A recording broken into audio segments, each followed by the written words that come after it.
Who's going to change your diaper when you're old? A mannequin?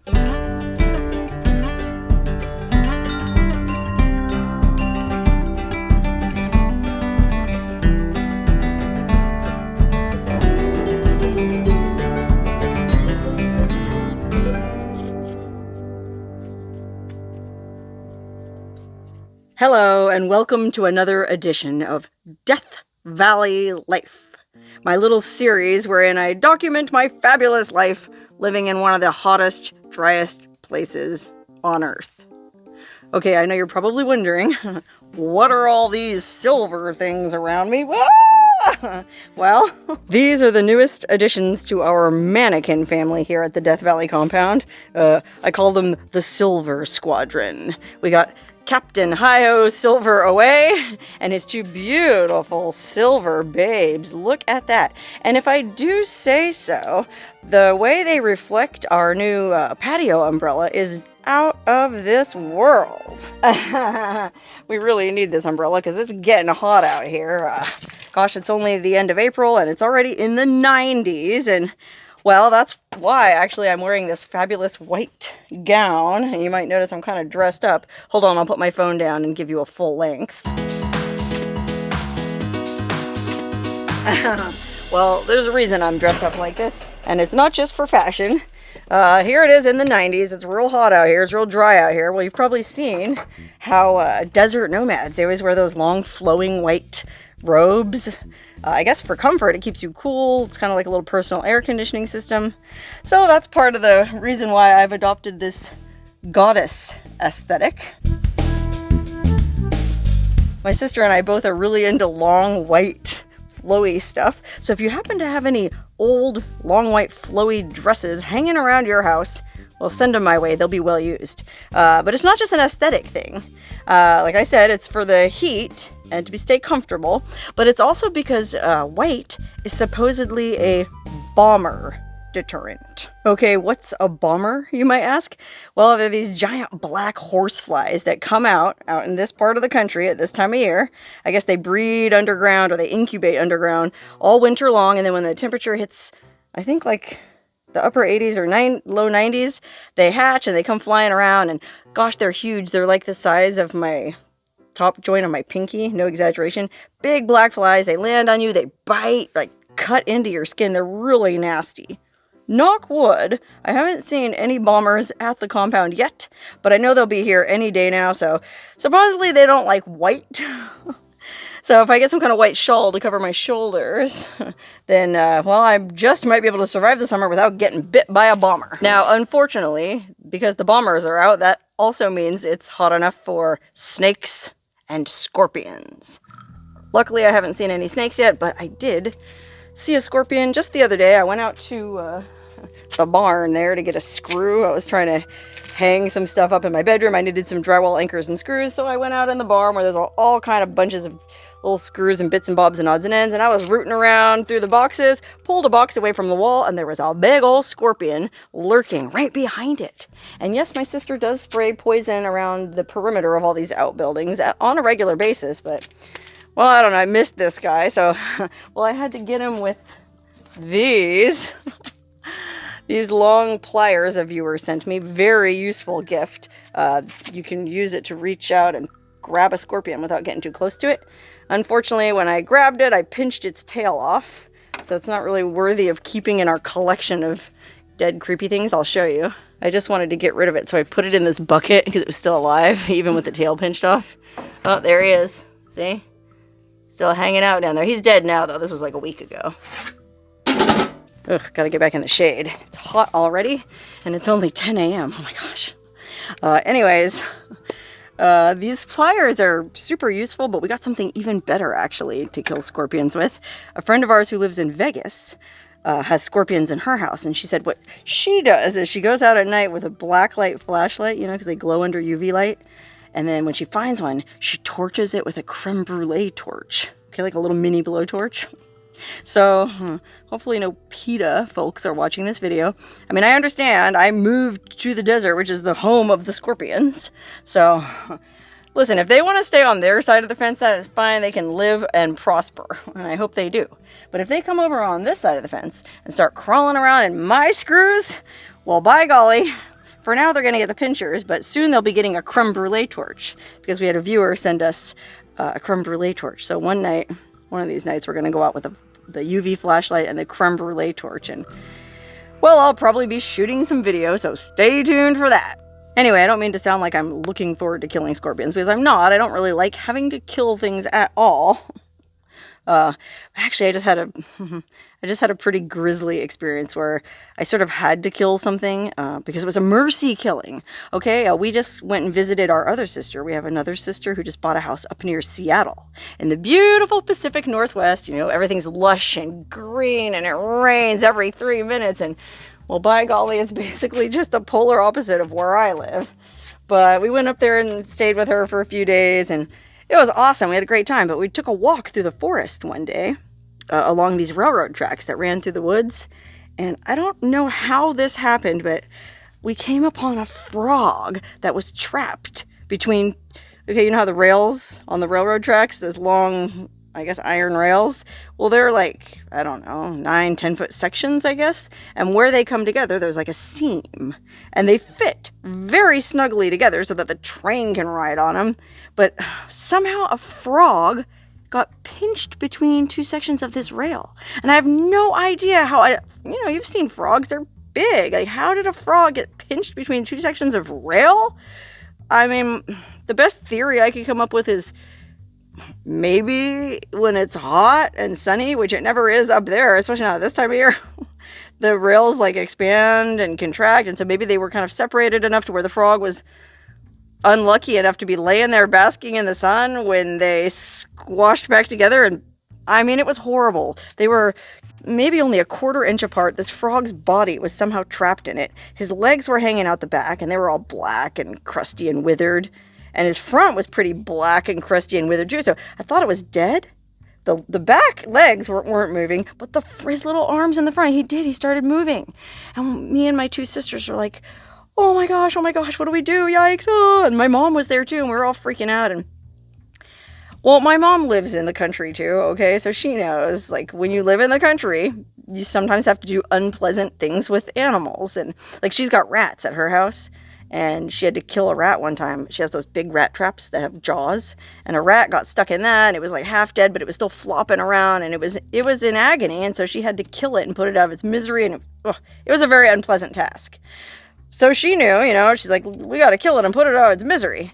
Me and my sister's like, oh gosh. And I was like, well, maybe we need to save it. How do we know? I mean, it's still alive. It's like when people want to terminate the lives of, like, people that are vegetables in comas, and they go, oh, just put them out of their misery. Well, a lot of times those people have rich internal lives. Okay. I don't know if this frog had a rich internal life, but it was still alive, and it just felt weird to kill it. But I mean, looking at it, and apologies for this gruesome footage, but there really was no other option other than to put it out of its misery. So my mom found this long branch about this big around, and she mind you, my mom didn't offer to kill the frog herself, but she handed us the branch and said, here, use this.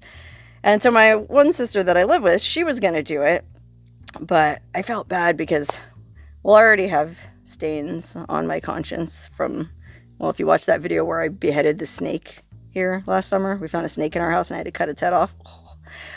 I already have a stain on my conscience for killing an animal. Why sully my sister's lily white conscience? Let her stay pure. I'll just take another black mark on mine. So oh man, it was horrible. I grabbed the branch and just started whacking at it. And the worst part is, I have a terrible aim. I was always the last person picked for baseball or softball or whatever in gym class. I'm terrible. So I had to whack at it a few times, like, oh my gosh, I'm so sorry. I don't want to do this. I just want to put you out of your misery. Ah! Well, I finally knocked the front end of the frog off of, I mean, it was barely hanging on as it is. I don't know how it was still alive. My mom said maybe, like, because it was pinched so tightly, that was keeping it from bleeding out somehow. And if we were somehow weirdly able to free it, which we did try, to no avail, then it would have just bled out anyways. I don't know. It was weird. So I killed it, and then we kind of scooped up as much of its body parts as we could. We couldn't get the legs out, man. They were really wedged in there.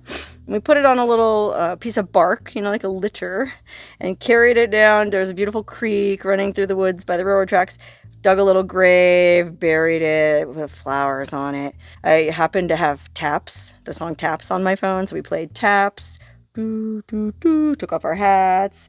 And, well, we gave it as good a funeral as we could. But it was still a terrible, traumatic thing that happened to me. And, well, I don't know. I guess that's just country living. Or, wait a minute. That wasn't even in the country. That was like in the middle of the Seattle metropolitan area. Well, anyway, I'm back in the country now. And I did have a lot of fun out in Seattle in that beautiful Pacific Northwest. Oh my God, it's so lush and green. And my skin just felt like it plumped up from all the moisture. But that being said, it sure is good to be back home again. Gee, it's good to be back home again. Sometimes this silver mannequin feels like my only friend. Remember that song? John Denver. The late, great John Denver. Okay, anyway, another bit of news I have is I'm finally getting my shocks rebuilt. Okay, if you watched my Death Valley pity party. I was out in Death Valley trying to go on an expedition and shoot a bunch of videos, but one of my shocks started a-leaking real bad. And, well, I had to come back into town. Come to find out, yes, I could have continued to drive around with a leaky shock. Wouldn't have been very comfortable. I was afraid I would end up doing more damage to the car, though, so I aborted mission and I went home. And I made an appointment with my friend Wandering Gypsy's suspension guy in Vegas. So he's supposedly going to rebuild both front shocks. Unfortunately, he couldn't do it till May 2nd, which is, well, when I'm shooting this video, that's like 2 days from now. And doubly unfortunately, it's going to take 3 days to do it. So I live 85 miles from Vegas, okay? I'm not going to have my sister come 85 miles to pick me up from the mechanic and bring me back. And then do it again 3 days later when the car is ready. So I just decided, since I have to go to Vegas anyways, I'll just make a staycation out of it. And so I looked up an Airbnb. You know, I'm going to Vegas. Yeah, I could have just stayed at friggin', you know, the Luxor or Caesar's Palace. Actually, I look like I work at Caesar's Palace. They might give me a job.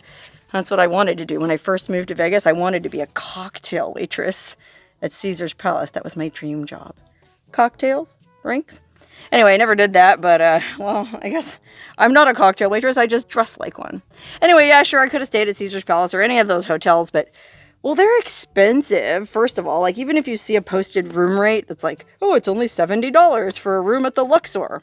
Well, what you don't realize is they tack on what's called a resort fee, which I guess covers your Wi-Fi and use of the pool and the gym. I'm not really even sure, but it can be almost as much as the room rate itself. So a room that's advertised as $70 can end up costing you like $130, $140. And, well, that just seems disingenuous and lame. And then I think you have to pay for parking on top of it. So I looked at Airbnb instead. And I'm glad I did, because I found a very unique property. I'm not going to say too much about it because I'm going to make a video when I go and do it. But it's basically it's an old 70s timeshare building that's right on the Strip, in the middle of all the action on the Strip. They built this timeshare back in maybe before the 70s. I don't know, but it's been there forever. And all these giant mega resorts. You know how, like, Vegas, everything changes so fast? Like, old hotels, once they get to be 10 years old, they blow them up and tear them down. And this place has stuck it out the whole time. It's still there. These giant hotels have crept up all the way around it. I mean, there's barely enough room to pinch a frog between this old timeshare and the hotels on either side of it now. But I don't know, it just seemed like it would be a very interesting place to stay. So I got a room there for 3 nights while I'm waiting for my rig to get fixed. Speaking of my shocks, though, I got a lot of email advice from people because I have these high-end Icon racing shocks, and they're nice. Like, they're good shocks. Icon, it's a great company. But do I really need racing shocks? No. I mean, I do a lot of off-roading, but, you know, how about I just learn to slow down a little bit and smell the roses? Racing shocks apparently do need to be rebuilt every 30,000 miles. That's just the way it is. And it's a pain. It seems like I'm always having to go to the mechanic, and, well, if it's going to take 3 days each time, and I'm going to have to get a friggin' Airbnb every time I do it, it's going to add up. So I don't need high-end racing shocks. I think what I'm going to end up doing is I'm going to get all 4 of my shocks replaced with Bilsteins, which is what everybody's been recommending. It's a lot of Toyotas come with Bilsteins, and they're warranted to like 100,000 miles. So with any luck, I'll only have to go get them rebuilt, you know, every 3 years instead of every year. So that's my plan in the midterm future. I mean, I'm going to go get these rebuilt because I already made the appointment with Jeepsy's guy and I don't want to back out on that. So I'll do the rebuild. I think it's only going to be $400 is what he quoted me. So that seems fair, reasonable. Plus the cost of the Airbnb. But then after this, you know, I'll wait a few months, but before they start leaking again, I'm definitely going to go someplace and have them all replaced with Bilsteins. Okay, enough of this boring car talk. I know a lot of people watching this video don't give 2 hoots about my car, and to be honest, I don't really give 2 hoots about shocks either. I just had to learn more about shocks in the last couple weeks than I ever thought I would learn in my life. Ugh, I just love the way these earrings match the golden hoop on my gown. Man, this dress was $15.99 at Ross Dress for Less. How about that? I got one for my sister too. It's like I said, we're both into this goddess, or you might say cult aesthetic. So anyways, yeah, I can't go off-roading until my shocks are repaired. So I've been stuck around the old compound the last few days.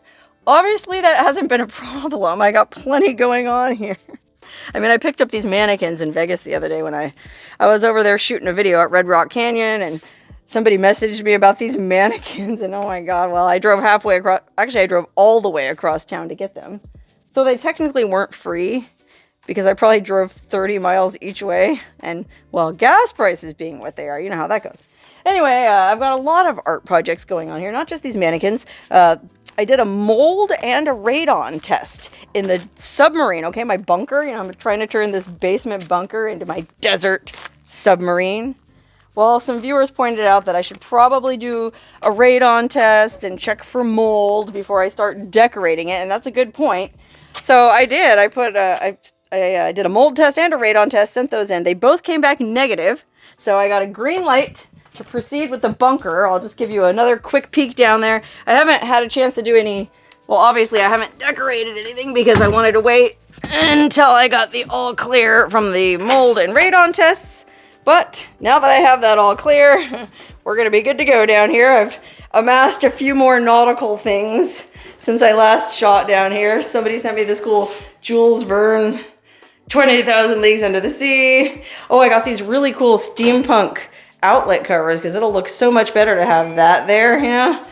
And then I got, somebody sent me this cool mermaid postcard. I got this really cool captain's chair. And then I just ordered a big fake oriental rug for the floor. So it's gonna look Victorian submarine fabulous in no time. I guess the first thing I need to do is primer the walls and then figure out how to make it all look like it's made out of riveted steel or whatever submarines are made out of. I guess not steel, probably. I don't know. What did they make the Nautilus out of? I'm not sure. Anyway, as if the submarine and the mannequins weren't enough, well, guess what? I've got another art project, and this one I'm really excited about. Okay, check this out. Okay, you might remember last summer when I was driving around central Nevada, I found this dead cow at the side of the road that still had the head sort of slightly attached. And I did have to kind of yank on it a bit to get it loose, but, well, if you were watching, I made a video. I think I ratchet strapped it to the top of my car and ended up driving all the way. Well, I had to go to the Bay Area for a wedding and then a couple other places and then all the way back to Vegas with this cow skull or cow head ratcheted to the top of my car. I looked like some kind of crazy Mad Max wild woman, and I got a lot of interesting stares on the freeway, but I knew it would make a fantastic art project, so I brought it home and I just kind of left it in the sun. I don't know if you remember, but it had a patch of red fur on the forehead, and I left that there because I kind of liked the way it looked. And I thought, oh, well, if I just leave the skull out in the sun for like a year, well, that'll like take care of all the remaining bits of flesh because it smelled really bad, okay? It still had, I guess it still had some kind of fleshy matter on it. So I brought it back to Vegas and it sat in my backyard in the blazing baking Mojave Desert sun for all of, I guess I brought it back around the 4th of July. So all of July, all of August, all of September. Then I moved out here and it sat out here in the blazing Death Valley sun for all of October, November, December, January, February, March, April. Well, it was still stinking to high heaven. So I finally decided I better do something about it. And I looked it up on YouTube, how to clean a skull. And well, God bless YouTube. There's plenty of hunting channels that'll show you how to do it. So basically what I had to do was soak it in soapy water, just regular soap and water. And all these maggots came floating out of it. I mean, there was still plenty. I mean, the palate, this thing, like the top part of your mouth, that was still on it. That patch of fur was still on it. There was still little bits of stuff up in the nasal cavities. Plenty of stuff for maggots to enjoy. And apparently they were, well, they were thriving in their little skull colony until I soaked them in soapy water. They all came floating out. I did that 3 times. And then I soaked it in a bath of OxyClean and boiling water. I did that 3 times. And then I put it back out in the sun. Unfortunately, I did have to pull that piece of fur off the forehead, but I kept the fur. It's over there hanging on the fence to dry. But I think what I need to do with that is I probably need to soak that too and scrape the membranes or whatever off the underside of it to make, like, isn't that how you tan a hide? Like, then I'll have a little mini cowhide. Won't that be neat? I'm like a real old-fashioned mountain man here, only I'm dressed as a Grecian goddess. You'd never expect somebody dressed like this to be scraping fleshy matter off the inside of a cow's forehead fur. But anyway, my ultimate goal with that skull is I'm going to paint it because I want to hang it in the house. And I saw somebody sent me an Instagram account of this chick who professionally paints old cow skulls. Little tiny dots of paint and these cool psychedelic patterns. And well, I'm pretty craftsy myself, so I'm going to go into town one of these days and visit the craft store and get a bunch of cool colored paints and do a very cool psychedelic southwestern vibey kind of paint job on the old cow skull. So that's just one more art project I have going on. We do have one other really exciting project we're working on. It's not really art. And for this one, I got to go inside to show you. And that is, we finally decided to get Starlink. Okay, if you've ever heard of Starlink, it's Elon Musk's new satellite internet system for people who live out in the middle of nowhere. There's all these satellites up in the sky, which you may have seen. I've seen them before. It's a trip. Especially if you're out here in this dark sky country, you see this line of lights moving across the sky. It looks like UFOs or something supernatural. It's real freaky, but they're satellites and they're beaming down internet goodness for all us folk out here in the country. We do have internet here already through a company called LV.net. It's a microwave technology. I guess they beam it out of Vegas, and then there's like a tower over here in Shoshone, the little town of Shoshone, that beams it back at everybody who has we have a little dish on our roof that catches it. Well, it's fine, but it's like we pay $125 a month, and it's really not that fast. It takes me like 8 hours to upload a video, and I'll never be able to live stream. Well, this Starlink is only $110 a month, and it's supposed to be blazing fast. Now, I kind of waited, I wouldn't say I dithered. I waited a while to get this thing because I know they had issues last summer. People living in Arizona that had the Starlink dishes, they got too hot. And so then they didn't have any internet at all. And well, slow internet's better than no internet. So I thought, I don't know. Let me see.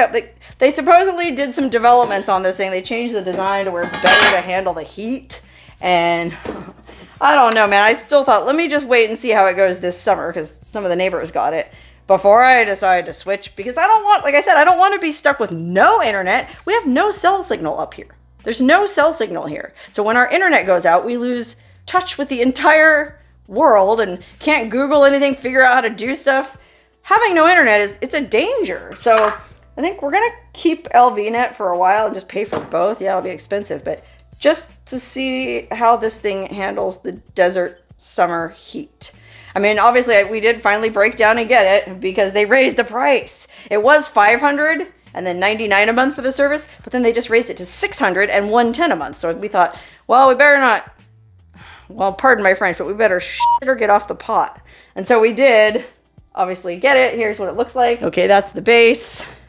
This is the how the dish look. It's not really a dish, it's flat, but so that mounts on that. It's real easy to set up. I mean, there's 3 pictures to show you how to do the install. I guess you plug that dish into this thing, and this goes into the plug in your house. So really the only difficult part is going to be figuring out how to get the plug into the house from the roof, okay? Like with LV Net, they came out and drilled a hole in the wall to run the cable through. Well, with Starlink, they don't send out a technician to install it for you. So we got to figure out how to drill a hole in the wall of the house because unfortunately it's got a big dongle on the end of it, so it won't fit through the same hole that LV Net used. But we'll figure it out. We have a friend actually coming to stay with us this weekend. I think he's going to help us do it. So I have no doubt we'll be enjoying that sweet, sweet, lightning fast Starlink internet in no time. Okay, before I wrap this video, there's one other thing you're probably wondering about, and that is, how's Nuni doing? My little cat that I brought out here from Vegas, Nuni. Well, I never show her in videos because, to be honest, her life is pretty boring. All she ever does is sleep, and, well, she had this hidey hole down here. Under the table, she would sit on these chairs all day and just hide out and sleep. And to be honest, I didn't get the impression that her life was really that good out here, to be honest. I mean, I guess that's what cats do. They sleep all day, but I don't know. Back in Vegas, she would come and go because we had a dog door. She could go outside. She'd cruise around. She just seemed like she had more of a fun life. Unfortunately, my roommate didn't want to take the cat. My roommate adopted my dog, but he, I guess, could only take one pet. He liked the cat, but he just couldn't take her. So I brought her out here and figured she would just sort of eventually get used to going outside. And she did. She'd go outside and prowl around here and there, but I mean, anytime it was windy, and it gets real windy out here a lot, she was too scared to be outside when it was windy. Then, you know, you do hear the coyotes howling. That freaked her out. I don't know. I felt bad for her. She didn't seem like she had a great life. And then an opportunity came along that seemed like it was too good to pass up. Go back outside in the shade. Our friend Terry, who was staying here with us, helping us with all our electrical projects, he knows some people who own a winery. Okay, a winery in Napa, California. Beautiful. I mean, if you've ever been to Napa, you know it's gorgeous. Well, this lady owns this winery, and she takes in cats. So there's a bunch of cats living at this winery, and they offered to take in Nuni. So, I mean, I thought about it, like, oh, I don't know, like, that's my last living tie to my Vegas life. You know, I gave the dog away. I hardly even see my Vegas friends anymore. Like, I'm out here, I'm just out here getting weird in the desert by myself. Nuni was like my last piece of my old life. But I don't know, it seemed selfish to keep her because of that. I don't know. I mean, I feel like it was kind of a crappy thing. It's a crappy thing to just give an animal away. And I already adopted her as it is. This poor cat's been passed around. It's like the book Black Beauty. If you ever read the book Black Beauty about the horse, just ended up passed around from home to home. And, well, poor Nuni, she's a little black beauty. But now she's a black beauty living on a winery in Napa. Okay, it worked out because my sister was driving up that way anyways. When we went to Seattle to go visit our other sister, I flew when I looked at how much gas was going to cost. I originally wanted to drive and, like, stop along the way, make videos, and make a trip out of it, but well, I didn't really have enough time to really poke around enough to make it worth the $800 in gas it was going to cost, I think. Oh my gosh. So I flew out of Vegas, and it was fairly convenient. But my sister drove because she wanted to pick up my mom, and they were going to kind of make a road trip out of it. And so she had to go up that way anyways. So very, very graciously, she offered to take Nuni and drop her off at this winery. And I felt really bad about that because when I brought Nuni out here, she meowed incessantly the entire drive. I mean, I think I made a video about it, and I was petting her. You know, I put her in her little kennel, and I had my fingers through the grate at the front, petting her, like, calm down, Nuni, it's okay, you're going to your new life. Well, in retrospect, maybe she knew her new life was going to suck because she meowed the entire way. Well, to drive from here to Napa is like 10 hours. So I really felt bad for my sister driving for 10 hours with a cat meowing. But she said the cat didn't meow at all once they left this area. Like the first 20, 30 minutes she meowed. But after that, she was quiet. So it was almost like she knew she was going to a better place, which she is. I mean, I've been to that winery. It's gorgeous up there. And, well, I'm sure she's happy now, frolicking among the Chardonnay grapes or whatever kind of wine they grow there. I don't remember. But the people there have sent us pictures, update photos, and I can see, yeah, she seems pretty comfortable. They sent us a picture of her passed out on a pile of clothes, like sleeping. And she just looked very at home. She wasn't hiding under a friggin' table. Like, she didn't look scared. So even though it means that I don't have a single solitary living piece of my old life in Vegas with me anymore, well, I think it's for the best. And I wish Nuni all the happiness in the world at her new fancy home in Napa. And to be honest, if I'm being completely honest with myself, I'm not even the kind of person who should have a pet in the first place. Okay, it only worked out for me in Vegas because I had that roommate that never went anywhere, and so he was able to stay home and take care of the cat and dog, and I could just come back between trips and pet the dog and pet the cat, and I guess have all the benefits of being a pet owner without most of the responsibilities. Well, unfortunately, that's not the case here, and that's fine. I accept the fact that, well, I'm a wandering soul, and I'm just not the kind of person who should have a pet. I'm not the kind of a YouTuber who would want to travel around with a dog or cat, because, gosh, it's crowded enough in my rig as it is, and I get pet hair and fluids everywhere, and I don't know, man. I think I'm just the kind of person who, my relationship with animals should be limited to natural interactions, basically. Like, if a coyote wants to come cruising around to the bottom of my driveway and look at me every now and then, or if a little bunny wants to hop across my property in the morning and just let me observe it from a distance, hey, that's enough for me. You know, like, I'm the same way. I don't want to be owned, okay? That's probably why I never got married and why I never will. I want to be free and easy, just like the coyotes and just like the rabbits. Unfortunately, I don't think my generous policy with animals extends to snakes or scorpions. But it does mannequins. I guess these will be the only pets I have from now on. Who's going to change your diaper when you're old? A mannequin? Well, it's just as good as a cat or a dog.